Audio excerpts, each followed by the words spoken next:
നമസ്കാരം. വെളിച്ചം ചാനലിലേക്ക് സ്വാഗതം. 2026 ഏപ്രിൽ 24, 25 തീയതികളിലെ ദിനഫലങ്ങൾ, രാശിഫലങ്ങളാണ് ഇതിൽ പറയുന്നത്. 12 രാശിക്കാരെ കുറിച്ച് പറയുന്നുണ്ട്. ഒരു ദിവസം മിനിമം നമ്മൾ അറിഞ്ഞിരിക്കേണ്ടുന്ന ജ്യോതിഷ വിവരങ്ങൾ ഏറ്റവും ചുരുക്കിയാണ് ഇതിൽ പറയാൻ ശ്രമിക്കുന്നത്. ഇതിൻ്റെ കറക്റ്റ് ടൈമിംഗ് പറയുകയാണെങ്കിൽ ഏപ്രിൽ 23 ഉച്ചയ്ക്ക് ശേഷം 3:13 PM മുതൽ ഏപ്രിൽ 25 രാത്രി 8:04 PM വരെയാണ് ഈ ഫലങ്ങൾ അനുഭവവേദ്യമാവുന്നത്. ഇതൊക്കെ പറഞ്ഞു തരുന്നതിന് ദക്ഷിണ പണമായിട്ട് ഞങ്ങൾ ചോദിക്കുന്നില്ല. ദയവേത് ഞങ്ങളുടെ ചാനൽ സബ്സ്ക്രൈബ് ചെയ്യുക.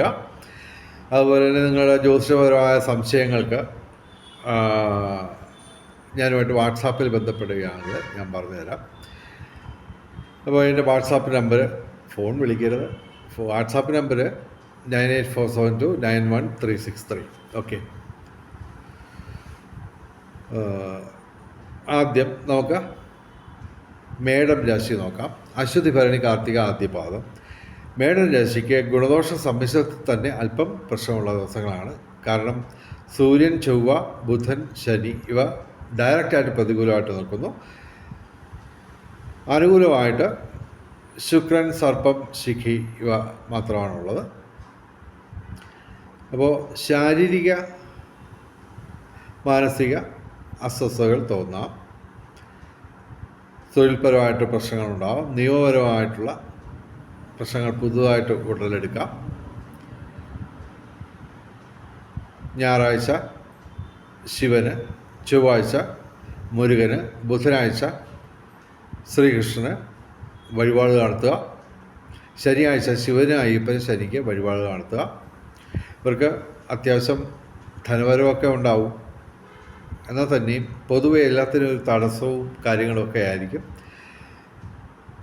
പൊതുവിൽ മേടം രാശിക്ക് ഗുണദോഷ സമ്മിശ്രത്തിൽ തന്നെ അല്പം പ്രശ്നമുള്ള ദിവസങ്ങളാണ്. ഇനി ഇടവൻ രാശി, കാർത്തിക അവസാന 3 പാദം, രോഹിണി, മകയിര ആദ്യ 2 പാദം. ഇടവൻ രാശിക്ക് ഗുണാധിക്യമാണ് കാണുന്നത്. എങ്കിലും സൂര്യൻ ഇവിടെ പ്രതികൂലമായിട്ട് നിൽക്കുന്നു.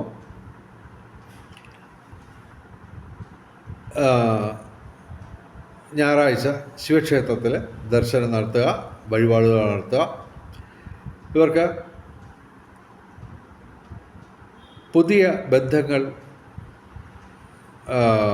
ഉണ്ടാവും. പുതിയ സുഹൃത്തുക്കൾ കിട്ടും. സമൂഹത്തിൽ ഉന്നതരുമായിട്ട് ബന്ധപ്പെടാനും അവർ വഴി ഇപ്പോൾ അല്ലെങ്കിൽ ഭാവിയിൽ നേട്ടങ്ങൾ ഉണ്ടാവാനും സാധ്യതയുണ്ട്. ഭൗതിക സുഖങ്ങൾ, വിവിധ സ്രോതസ്സിൽ നിന്നും ധനവരവ്, അതുപോലെ തന്നെ തീർത്ഥയാത്രകൾക്കും ഉല്ലാസയാത്രകൾക്കും വഴിയൊരുങ്ങും. നിയമപ്രശ്നങ്ങൾ ഉടലെടുക്കാമെങ്കിലും അതെല്ലാം ഇവർക്ക് മറികടക്കാൻ പറ്റും. രാഷ്ട്രീയ രംഗത്തും പൊതുരംഗത്തും ഉയർച്ചയുണ്ടാവും. ഭൂമി ക്രയവിക്രയങ്ങളുടെ നേട്ടമുണ്ടാവും. ബൗദ്ധിക മേഖലയിൽ നേട്ടം. സാങ്കേതിക രംഗത്തും ഉന്നതി. ഇവർ ഏർപ്പെടുന്ന ഏതൊരു കാര്യത്തിനും ഒരു വിജയ സാധ്യത ഇവർക്ക് ഉണ്ടാവും. ഇടവൻ രാശിക്ക് അത്യധികം ഗുണാധിക്യമുള്ള ദിവസങ്ങളാണ്, സൂര്യൻ്റെ പ്രതികൂലാവസ്ഥ ഒഴിച്ചാൽ. ഇനി മിഥുനം രാശി, മകയിരം അവസാന 2 പാദം, തിരുവാതിര, പുണർത ആദ്യ 3 പാദം. മിഥുനം രാശിക്കും ഗുണാധിക്യമാണ് കാണുന്നത്. എങ്കിലും വ്യാഴവും ശനിയും പ്രതികൂലമായിട്ട് തുടരുന്നു. വ്യാഴാഴ്ച മഹാവിഷ്ണുവിന് വഴിപാടുകൾ നടത്തുക. ശനിയാഴ്ച വ്രതമെടുത്ത് ശിവന്, അയ്യപ്പന്, ശനിക്ക് വഴിപാടുകൾ നടത്തുക. ഇവർക്ക് ഭാഗ്യപരീക്ഷണങ്ങളിൽ സാധ്യതയുണ്ട്. ഭൂമി ക്രയവിക്രയങ്ങളുടെ നേട്ടമുണ്ടാവും. തൊഴിൽപരമായിട്ട് നേട്ടം. അതായത് ഈ മീനമാസം മുഴുവൻ ഇവർക്ക് നേട്ടമാണ്. സൂര്യൻ ഉച്ചരാശിയിൽ മേടം രാശിയിൽ നിൽക്കുന്നു.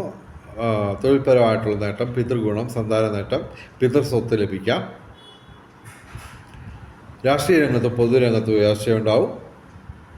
നിയമപ്രശ്നങ്ങളിൽ അനുകൂലമായ മാറ്റം. കലാസാഹിത്യ രംഗത്തും ബൗദ്ധിക രംഗത്തും വിദ്യാഭ്യാസ രംഗത്തും ഉയർച്ചയുണ്ടാവും. മിഥുനം രാശിക്ക് ഗുണാധിക്യമാണ് കാണുന്നത്. ഇനി കർക്കിടകം രാശി, പുണർദം അവസാന പാദം, പൂയായില്യം. കർക്കിടകം രാശിക്ക് പ്രതികൂലമായിട്ടുള്ള ഗ്രഹങ്ങളുടെ എണ്ണം കുറഞ്ഞു തുടങ്ങിയിട്ടുണ്ട്. അപ്പോൾ താമസിയാതെ ഇച്ചിരി നല്ല കാലം വരാൻ പോകുന്നു. അതുമായിട്ട് ബന്ധപ്പെട്ടൊരു വീഡിയോ ചെയ്യണമെന്നുണ്ട്, നോക്കട്ടെ. ഓക്കെ, ഇവർക്ക് തൊഴിൽപരമായിട്ടുള്ള നേട്ടം, അതായത് മേടം മാസങ്ങളിൽ മേടം ഇടവം മാസങ്ങളിൽ, മേടത്തിലും ഇടവത്തിലും ഇവർക്ക് തൊഴിൽപരമായിട്ടുള്ള നേട്ടം, പിതൃഗുണം, സന്താന നേട്ടം, വിവിധ സ്രോതസ്സിൽ നിന്ന് ധനവരവ് ഇവയൊക്കെ പ്രതീക്ഷിക്കാം. വ്യാഴം പ്രതികൂലമായിട്ട് തുടരുന്നു. വ്യാഴാഴ്ച മഹാവിഷ്ണുവിന് വഴിപാടുകൾ നടത്തുക. എല്ലാ ദിവസവും ശിവക്ഷേത്രത്തിലും സർപ്പപ്രതിഷ്ഠയുള്ള ക്ഷേത്രങ്ങളിലും ദർശനം നടത്തുക. ഇനി ചിങ്ങം രാശി, മകം, പൂര, ഉത്തരാദ്യപാദം. ചിങ്ങം രാശിക്ക് ഗുണദോഷ സമ്മിശ്രത്തിൽ തന്നെ അല്പം പ്രശ്നമുള്ള ദിവസങ്ങളാണ്. ശിഖി, സർപ്പം, ചൊവ്വ, ശനി, ചന്ദ്രൻ ഇവ ഡയറക്റ്റായിട്ട് പ്രതികൂലമാണ്. ചൊവ്വാഴ്ച മുരുകക്ഷേത്രത്തിൽ വഴിപാട് നടത്തുക. ശനിയാഴ്ച വ്രതമെടുത്ത് ശിവന്, അയ്യപ്പന്, ശനിക്ക് വഴിപാട് നടത്തുക. എല്ലാ ദിവസവും ശിവക്ഷേത്രത്തിലും സർപ്പപ്രതിഷ്ഠയുള്ള ക്ഷേത്രങ്ങളിലും ദർശനം നടത്തുക. ഇവർക്ക് ബൗദ്ധിക മേഖലയിൽ കുറച്ചൊക്കെ നേട്ടമൊക്കെ ഉണ്ടാവും, പക്ഷേ എല്ലാത്തിനും ഒരു തടസ്സമൊക്കെ പ്രതീക്ഷിക്കാം. 11-ാം ഭാവത്തിൽ ലാഭസ്ഥാനത്ത് വ്യാഴം നിൽക്കുന്നു, ശരി. പക്ഷേ അതുകൊണ്ടുള്ള ഗുണങ്ങൾ പൂർണ്ണമായും ലഭിക്കില്ല. ഒരു പൊലിമ കുറഞ്ഞ പൊതുവെ സാധാരണ ദിവസങ്ങളായിട്ട് ഈ ദിവസങ്ങൾ കടന്നു പോകും. ചിങ്ങൻ രാശിക്ക് ഗുണദോഷ സമ്മിശ്രത്തിൽ തന്നെ അല്പം പ്രശ്നമുള്ള ദിവസങ്ങളാണ്. ഇനി കന്നി രാശി, ഉത്രം അവസാന 3 പാദം, അത്തം, ചിത്തിര ആദ്യ 2 പാദം. കന്നി രാശിക്ക് ഗുണദോഷ സമ്മിശ്രത്തിൽ തന്നെ അല്പം പ്രശ്നമുള്ള ദിവസങ്ങളാണ്. ചന്ദ്രൻ അനുകൂലമാണ്, ശുക്രൻ അനുകൂലം, സർപ്പവും ശിഖി അനുകൂലം.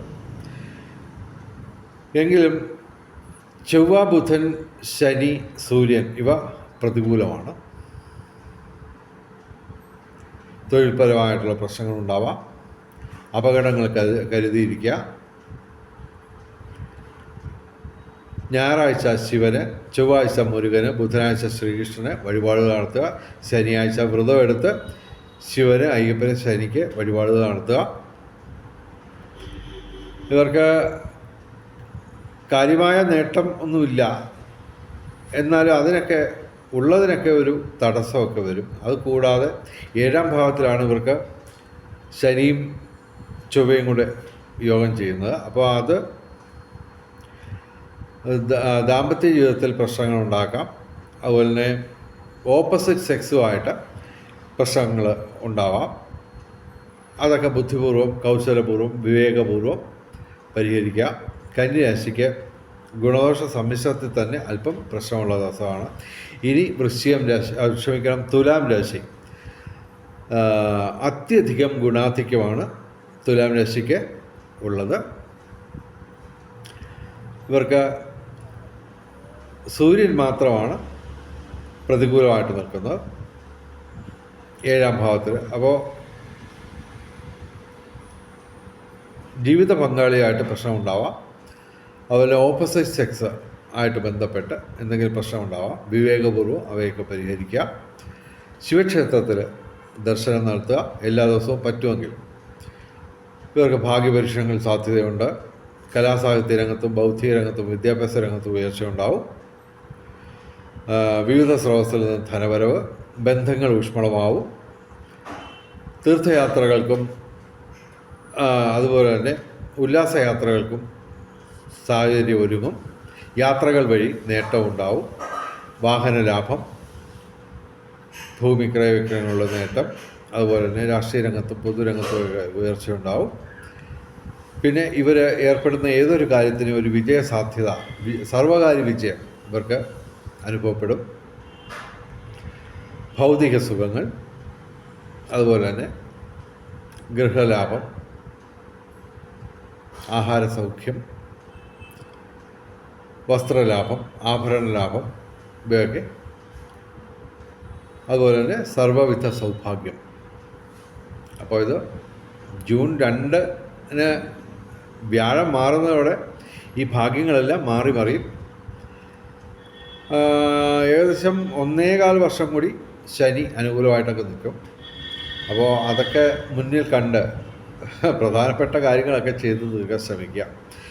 തുലാം രാശിക്ക് ഈ ദിവസങ്ങളിൽ അത്യധികം ഗുണാധിക്യമുള്ള ദിവസങ്ങളാണ്. ഞാൻ അതിനെ പറ്റി ഒരു വീഡിയോ ചെയ്തിട്ടുണ്ട്, പ്രത്യേകം അത് കാണാൻ ശ്രമിക്കുക. ഓക്കെ, ഇനി വൃശ്ചികം രാശി. വിശാഖം അവസാന പാദം, അനിഴം തൃക്കേട്ട. വൃശ്ചികം രാശിക്ക് ഗുണദോഷ സമ്മിശ്രമാണ്. 6 ഗ്രഹങ്ങൾ ഗുണദോഷ സമ്മിശ്രമായിട്ട് നിൽക്കുന്നു. പ്രതികൂലമായിട്ട്, ഡയറക്റ്റായിട്ട് പ്രതികൂലമായിട്ട് വ്യാഴം മാത്രമാണ്. വ്യാഴം ജൂൺ 2 മാറുമ്പോൾ അനുകൂലമായിട്ടുള്ള കാര്യങ്ങളൊക്കെ സംഭവിക്കും. വ്യാഴാഴ്ച മഹാവിഷ്ണുവിന് വഴിപാടുകൾ നടത്തുക. ഇവർക്ക് തൊഴിൽപരമായിട്ട് നേട്ടമുണ്ട്. അതുപോലെ തന്നെ സന്താന ഗുണം, പിതൃഗുണം ഇവയൊക്കെ അനുഭവപ്പെടും. ഇനി ധനുരാശി. മൂലം പൂരാട ഉത്രാടം ആദ്യപാദം. ധനുരാശിക്ക് ഗുണദോഷ സമ്മിശ്രമാണ്. ഇവർക്ക് ചൊവ്വയും ശനിയും ചന്ദ്രനും ഡയറക്റ്റായിട്ട് പ്രതികൂലമായിട്ട് നിൽക്കുന്നു. എല്ലാ ദിവസവും ശിവക്ഷേത്രത്തിൽ ദർശനം നടത്തുക. ചൊവ്വാഴ്ച മുരുകന് വഴിപാടുകൾ നടത്തുക. ശനിയാഴ്ച ശിവന്, അയ്യപ്പന്, ശനിക്ക് വഴിപാടുകൾ നടത്തുക. ഇവർക്ക് ഭൗതിക സുഖങ്ങൾ, പ്രത്യേകിച്ച് ദാമ്പത്യ ജീവിതം സുഖകരമാവും. ബൗദ്ധിക മേഖലയിൽ സാധ്യതകളുണ്ട്. അതുപോലെ തന്നെ ഭാഗ്യപരീക്ഷണങ്ങളിലും സാധ്യതയുണ്ട്. എങ്കിലും പൊതുവെ ഗുണദോഷ സമ്മിശ്രമായിട്ട് ഫലം പറയുന്നു. ഇനി മകരം രാശി. ഉത്രാടം അവസാന 3 പാദം, തിരുവോണം അവിട്ട ആദ്യ 2 പാദം. മകരം രാശിക്ക് ഗുണദോഷ സമ്മിശ്രമാണ്. ബുധൻ, വ്യാഴം, ശിഖി ഇവ പ്രതികൂലമായിട്ട് നിൽക്കുന്നു. ബുധനാഴ്ച ശ്രീകൃഷ്ണന്, വ്യാഴാഴ്ച മഹാവിഷ്ണുവിന്, വെള്ളിയാഴ്ച ഗണപതിക്ക് അല്ലെങ്കിൽ ചാമുണ്ടിക്ക് അല്ലെങ്കിൽ ദേവിക്ക് വഴിപാടുകൾ നടത്തുക. ഇവർക്ക് യാത്രകൾ കൊണ്ട് നേട്ടമുണ്ടാവും. വാഹനലാഭം, ഭൂമി ക്രയവിക്രയങ്ങളോടെ നേട്ടമുണ്ടാവും. രാഷ്ട്രീയ രംഗത്തും പൊതുരംഗത്തും ഉയർച്ചയുണ്ടാവും. ഇവർ ഏർപ്പെടുന്ന ഏതൊരു കാര്യത്തിനും ഒരു വിജയ സാധ്യത നിലനിൽക്കുന്നു. വിവിധ സ്രോതസ്സിൽ നിന്ന് ധനവരവുണ്ടാവും. എങ്കിലും പൊതുവെ മകരം രാശിക്ക് ഗുണദോഷ സമ്മിശ്രമായിട്ട് ഞങ്ങൾ ഫലം പറയുന്നു. കുംഭൻ രാശിക്ക്, കുംഭൻ രാശി എന്ന് പറയുമ്പോൾ അവിട്ടം അവസാന 2 പാദം, ചതയം പൂരിട്ടാതി ആദ്യ 3 പാദം. കുംഭൻ രാശിക്ക് ഗുണാധിക്യമാണ് കാണുന്നത്. ഡയറക്റ്റായിട്ട് പ്രതികൂലമായിട്ടുള്ള ഗ്രഹങ്ങളുടെ എണ്ണം കുറയുന്നു. എങ്കിലും ജൂൺ 2 വ്യാഴം മാറുന്നത് പ്രതികൂലമായിട്ടായിരിക്കും. അതുകൊണ്ട് ജൂൺ 2 മുമ്പായിട്ട് പ്രധാനപ്പെട്ട കാര്യങ്ങളൊക്കെ ചെയ്ത് തീർക്കാൻ ശ്രമിക്കുക. ഇവർക്ക് ശനിയാഴ്ച ഇവർ വ്രതമെടുത്ത് ശിവന്, അയ്യപ്പന്, ശനിക്ക് വഴിപാട് നടത്തുക. എല്ലാ ദിവസവും ശിവക്ഷേത്രത്തിലും സർപ്പപ്രതിഷ്ഠയുള്ള ക്ഷേത്രങ്ങളിലും ദർശനം നടത്തുക. ഇവർക്ക് ബന്ധങ്ങൾ ഊഷ്മളമാവും. ഗൃഹലാഭം, ഭൗതിക സുഖങ്ങൾ, ബന്ധങ്ങൾ ഊഷ്മളമാവും. വിവിധ സ്രോതസ്സിൽ നിന്ന് ധനവരവുണ്ടാവും. കലാസാഹിത്യ രംഗത്തും ബൗദ്ധിക രംഗത്തും വിദ്യാഭ്യാസ രംഗത്തും ഉയർച്ചയുണ്ടാവും.